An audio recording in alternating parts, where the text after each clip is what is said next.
Kemudian jina tatamong dalam hal binatang-binatang yang sah tak jadikan kurban. Mana dia dah jadikan kurban, akan pembahasan khusus ini.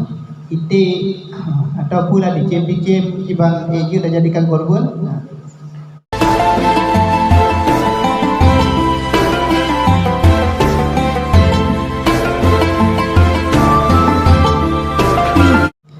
Bismillahirrahmanirrahim. Kurangnya kita bahas tentang hukum kurban. Hukum kurban dalam pandangan mazhab Syafi'i khusus nilai, hukum kurban adalah sunat muakkad.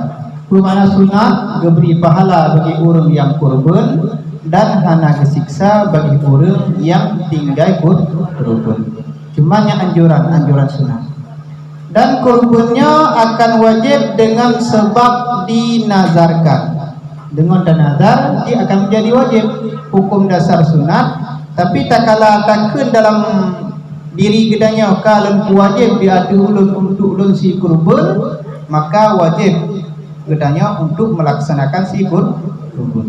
Jadi ketika kau wajib untuk melaksanakan si kurban, apa yang perlu ada pahami?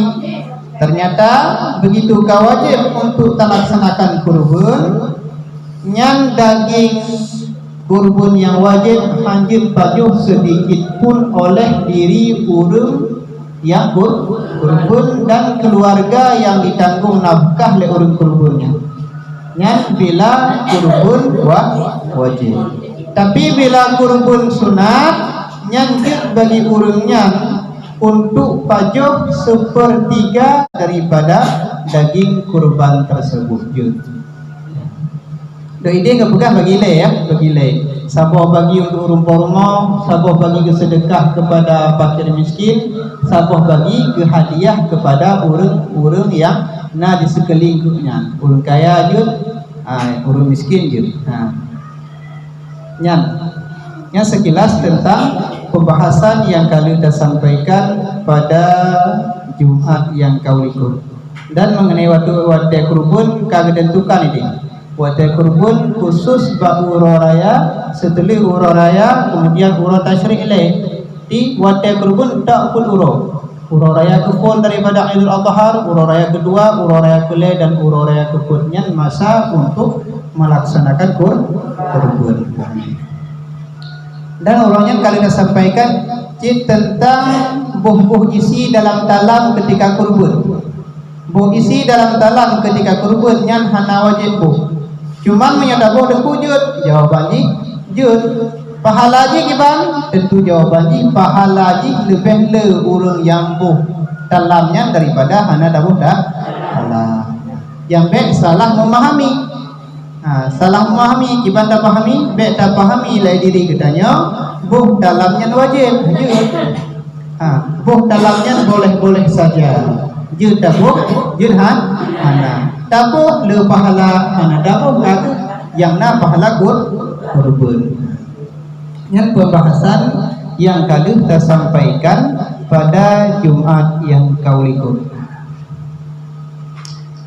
Kemudian jina tatamong dalam hal binatang-binatang yang sah tak jadikan kurban. Mana dia dah jadikan kurban, akan pembahasan khusus ini. Itu atau pula dicem-cem ibang dia dah jadikan kurban.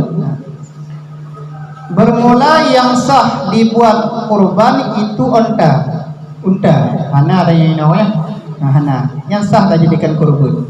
Dan lemau yang sah tak jadikan kurban. Dan kerbau bahasa Indonesia kebu juga sah dijadikan kurban.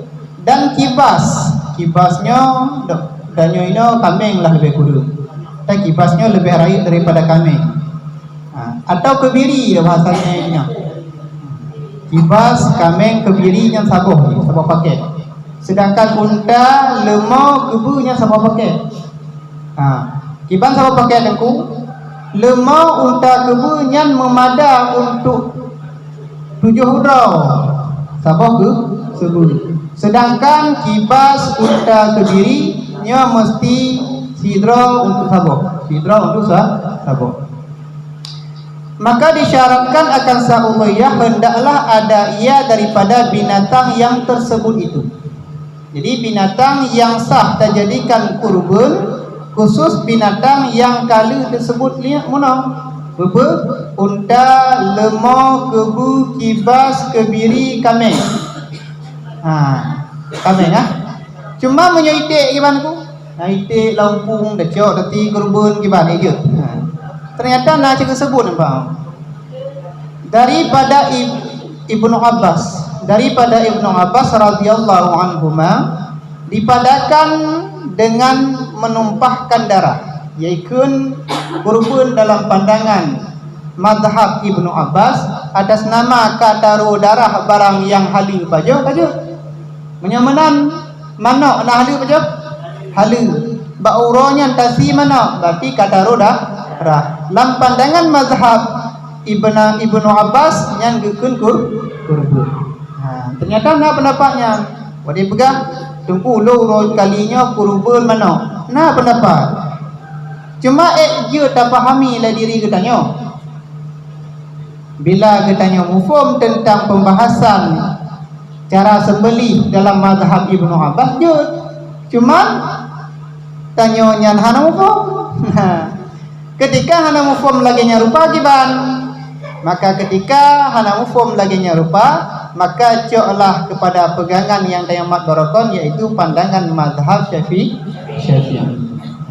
Nampak dia bila nak orang pegah itik je kurban. Mana je kurban. Apakah dia ciknya betul je nak salah. Mazhab dah. Mazhab Ibnu Abbas. Oh kita laksanakan lagi tanya jawapan dia je. Cuman katanya harus tertupu cara-cara yang nabak mazhab Ibnu Abbas tersebut. Gimana cara ni? Yang pertama cara sembelih dalam pandangan mazhab Ibnu Abbas ada doa hadanya. Kemudian dagingnya untuk lu dasi gimana? Pu bagi tiploh, pu bagi le, pu bagi dua atau cahana bagi. Karena yang hana memahami lek katanya, maka hancur kita yang beramal bila tidak ada ilmu. Wa kullu man bighairi ilmi ya'malu a'maluhu mardudatun la tuqbal. Sementang yang beramal tanpa dipadai dengan ilmu maka amalan urungan han diterima oleh Allah. Yang empat di pandangan yang mengatakan kurban mana udoi nanyan kurban itik nanyan cuman kon pandangan mazhab gedanya. Ketika kon pandangan mazhabnya je beramal jawabannya je cuman gedanya harus mengerti tata cara dan tertib dalam proses cara menyembelih menurut mazhab tersebut.